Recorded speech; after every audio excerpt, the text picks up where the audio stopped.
Hey everyone, I have just completed my second week using the Nutrivore weekly serving matrix as a guide to help me kind of track how I'm eating. Uh,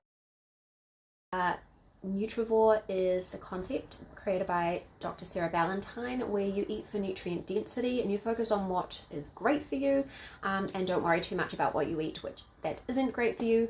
I'm on a bit of a journey with my food at the moment. I'm doing a lot of research, but as a kind of happy medium, this is where I am. I'm tending to eat kind of a good portion of meat and a good portion of veg at each meal, except for the morning, which is a bit of a mess. I don't feel excellent first thing in the morning. I don't start off with food, so I start off with gluten-free, dairy-free toast and coffee, and then about 11 o'clock I basically have a good heavy brunch for lunch, which is where the meat and veg come in, and the day goes on like that. But I thought I would report back on how it's going. So the cool thing about this is I'll have to put a picture so that it is the right way around for you, but it's simply ticking across the week the ideal amounts of servings of the certain types of food that we should be eating. So it's broken down into cruciferous vegetables, leafy vegetables, starchy, alliums, mushrooms, and then other vegetables, legumes, nuts and seeds, citrus berries, fish or shellfish, and then other kind of protein like red meat, poultry, bone broth, eggs, or dairy. And so I think that it is a really wonderful way to keep you on track, because ideally I would like to be doing the Walls protocol. 6 to 9 cups of vegetables a day just seems like unattainable and very difficult for me right now. So this is like a way to ease myself in, and I'm focusing on what I've got done, and it's really working well to encourage me to kind of add more vegetables and of the variety as well, because I could easily get stuck in a rut of having sweet potato, broccoli, and meat. So it's been really wonderful to look at the different types.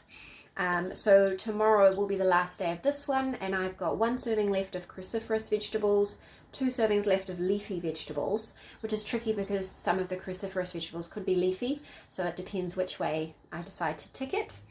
1 serving left of starchy vegetables, 1 of alliums, so onions, leeks, garlic, and 1 more serving of mushroom left for the week, and then a whole heap of empty boxes for kind of the bonus vegetables and the other types of vegetables.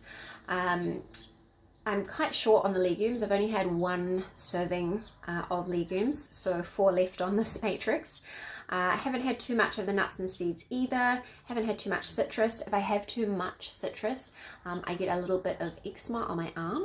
It's very strange. It's the only time I get eczema, so I don't have too much of that. I've had 1.5 servings of the recommended berries, so that's good, and then all the servings of fruit and 6 servings of other protein. So I feel like I'm doing pretty well. I feel like I could easily hit the rest of these goals over tonight and tomorrow, and it's quite cool because now I can think, okay, what do I want to eat for dinner tonight, and I know what I've got my protein and I've got some main vegetable, but I can kind of pick and choose across just to make sure that I'm hitting the last few empty spots. So I'm really liking it, so I'm going to keep going with it and see how it pans out, because it is really nice to be able to look at it in this way. And I think if I do go into the Walls protocol, I probably will create myself a little template to use to tick things off and give myself ideas just to get myself started, because I really am very fresh on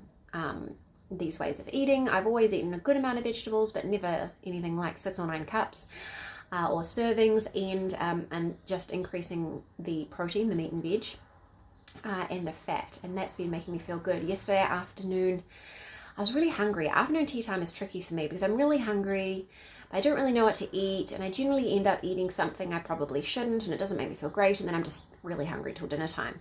Yesterday I had a smoothie with half a can of full-fat coconut milk with a teaspoon of powdered greens and a little bit of banana and a bit of strawberries, and that was wonderful, and I felt so great till dinner. I seem to function quite well on fat and meat, which is taking me a while to get used to. but there you are, we're here. I can't really tell you much in terms of anything in terms of like improvement for fibro or anything like that. I can say that I had quite a bad flare-up a couple of days ago, and I can't tell you for sure, but I think it might be because I was playing around with some dairy last week. So I was playing around with having some lactose-free cream cheese because I thought that would be better than the vegan cream cheese made of just stuff, ingredients, not, you know, real food. And I tried a bit of butter, and then I had a couple of lactase tablets and then some cheesecake at a Christmas party, because there's not a lot of dessert you can eat when you are dairy-free. But I don't think all of that went very well. I had like my finger joints were sore, and my back. I had a very bad flare up in my back. I actually had to stop working, take a muscle relax, and lie back in my lazy boy chair with my heat pack for a little while before I was able to do anything else, and I had to do it very slowly and very quietly. And the last few days I feel like all I've done is said shh to the kids because they just feel so loud. So we're working off that. That's kind of going away now, so it is very tricky to give any feedback in terms of the fibro. But anyway, if you're interested in following my journey, make sure that you click like and subscribe.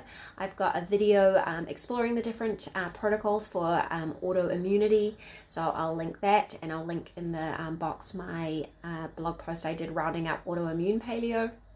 Nutrivore is like an extension of paleo, so it's like a template that you can use and put it on top of any kind of meal plan, but it's like paleo but adding legumes, as far as I've understood. But anyway, I'll provide that information in case that helps, and I'll provide you updates with the Nutrivore. I've written about what it is and why I'm doing it, so I'll get that eventually, but it takes time, forgive me. Let me know, are you following any of these protocols? Have they helped you? Just let's chat about it in case it helps someone else.